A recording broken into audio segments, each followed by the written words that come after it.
आज हम रामायण के पन्नों से एक ऐसी कहानी की बात करेंगे जो दिखाती है कि कैसे एक जरा सी गलतफहमी, एक छोटा सा शक सबसे मजबूत रिश्ते को भी तोड़ सकता है।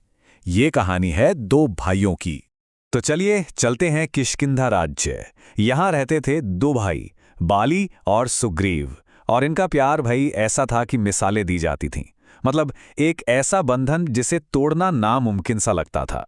वाली बड़ा भाई, किष्किंधा का शक्तिशाली और महान राजा, और सुग्रीव छोटा भाई जो अपने बड़े भाई की हर आज्ञा का पालन पूरी श्रद्धा और प्रेम से करता था।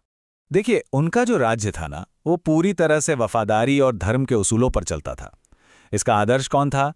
आदर्श थे स्वयं मर्यादा पुरुषोत्तम श्री राम, जो धर्म की जीती जागती मिसाल थे। सब कुछ बिल्कुल सही चल रहा था, और फिर कहानी में आता है एक मोड़, एक दुखद गलतफहमी। उनकी इस शांत सुखद दुनिया में एक तूफान उठा। वजह मायावी नाम का एक बहुत ही ताकतवर राक्षस, जिसने राज्य को चुनौती दे दी। अब वाली, जो राजा थे और प्रजा के रक्षक भी, वो उस राक्षस के पीछे एक गहरी अंधेरी गुफा में चले गए और जाने से पहले सुग्रीव को आदेश दिया कि तुम यहीं बाहर इंतजार करना। अंदर एक जबरदस्त लड़ाई शुरू हो गई, और बाहर सुग्रीव के लिए सोचिए, एक एक पल काटना कितना मुश्किल हो रहा होगा भाई की चिंता में। तो होता क्या है, गुफा के अंदर से भयानक चीखें, लड़ने की आवाजें आ रही हैं। कई दिन बीत जाते हैं और फिर गुफा के मुंह से खून की एक धार बह निकलती है। सुग्रीव ये देखकर कांप जाता है। उसे यकीन हो जाता है कि उसका भाई वाली अब नहीं रहा, और इस डर में कि वो राक्षस अब बाहर आकर पूरे राज्य को तबाह कर देगा, सुग्रीव एक ऐसा कदम उठाता है जो सब कुछ हमेशा के लिए बदल देता है। और यहीं से शुरू होता है एक अन्यायपूर्ण निर्वासन का सिलसिला। अब टूटे हुए दिल के साथ अपने भाई के शोक में डूबा सुग्रीव किष्किंधा लौटता है। वहां प्रजा उसे राजा बनने के लिए कहती है, और ना चाहते हुए भी बहुत भारी मन से सुग्रीव को सिंहासन संभालना पड़ता है।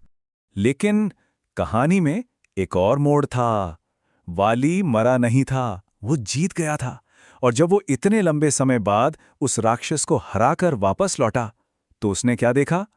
उसने देखा कि उसका अपना भाई सुग्रीव उसके सिंहासन पर बैठा है। बस वाली का दिल गुस्से और धोखे की आग से जल उठा। और ये इस कहानी का सबसे दुखद हिस्सा है। दो भाई और दो अलग-अलग सच। सुग्रीव का सच था कि भाई मारा गया और मैंने राज्य को बचाया, और वाली का सच कि मेरे भाई ने मुझे धोखा दिया, मुझे मरने के लिए छोड़ दिया ताकि वो राजगद्दी हड़प सके। दोनों अपनी अपनी जगह सही महसूस कर रहे थे, लेकिन एक गलतफहमी ने उन्हें एक दूसरे का जानी दुश्मन बना दिया। और गुस्से का नतीजा क्या निकला? भयंकर अन्याय। वाली ने अपने ही भाई सुग्रीव को देश निकाला दे दिया। सिर्फ इतना ही नहीं, उसने सुग्रीव की पत्नी रूमा को भी जबरदस्ती अपने पास रख लिया। किष्किंधा पर अब क्रोध और शक का राज था। अब यहां से कहानी एक दिव्य वचन की ओर बढ़ती है। अपनी जान बचाने के लिए सुग्रीव भागता है और शरण लेता है ऋष्यमुख पर्वत पर। ये एक खास जगह थी, क्योंकि एक ऋषि के श्राप की वजह से वाली यहां नहीं आ सकता था। सुग्रीव वहां डर के साये में जी रहा था। और तभी देखिए किस्मत का खेल। ठीक उसी समय श्री राम और उनके भाई लक्ष्मण माता सीता को ढूंढते हुए उसी जगह के पास पहुंचते हैं, और यहीं पर बुद्धिमान हनुमान सुग्रीव को श्री राम से मिलवाते हैं। एक नया गठबंधन बनता है। जब श्री राम ने सुग्रीव की पूरी दुख भरी कहानी सुनी, तो धर्म के रक्षक श्री राम ने एक वचन दिया, एक प्रतिज्ञा की। उन्होंने कहा कि जो अपनी भाभी, जो मां समान होती है, उसे बंदी बनाता है, वो मौत का हकदार है। मैं वाली का वध करके तुम्हें तुम्हारा राज्य और तुम्हारी पत्नी वापस दिलाऊंगा। और अब न्याय का समय आ गया था। एक बाण से न्याय। श्री राम का वचन पाकर सुग्रीव का हौसला आसमान छूने लगा।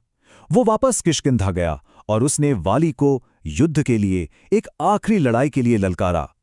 लेकिन एक बहुत बड़ी मुश्किल खड़ी हो गई, एक असंभव चुनाव। जैसे ही दोनों भाइयों में वो भयंकर युद्ध शुरू हुआ, पेड़ के पीछे छिपे श्रीराम के सामने एक बड़ी दुविधा आ गई। समस्या क्या थी? समस्या ये थी कि दोनों भाई वाली और सुग्रीव बिल्कुल एक जैसे दिखते थे। अब श्री राम कैसे पहचानते कि उन्हें किस पर बाण चलाना है? कहीं गलती से बाण सुग्रीव को न लग जाए। तो इस मुश्किल का हल निकाला गया। श्री राम ने सुग्रीव को फूलों की एक माला दी और कहा कि इसे पहनकर लड़ो ताकि मैं तुम्हें पहचान सकूं। और बस अब निशाना साफ था। श्री राम ने अपना बाण संधान किया और छोड़ दिया, एक ही बाण, और उस एक बाण ने वाली के अन्याय के राज का अंत कर दिया। श्री राम की प्रतिज्ञा पूरी हुई। और अंत में इस कहानी का अंतिम पाठ। अपने आखिरी पलों में जब श्री राम का बाण उसे लगा, तब वाली को अपनी गलती का एहसास हुआ।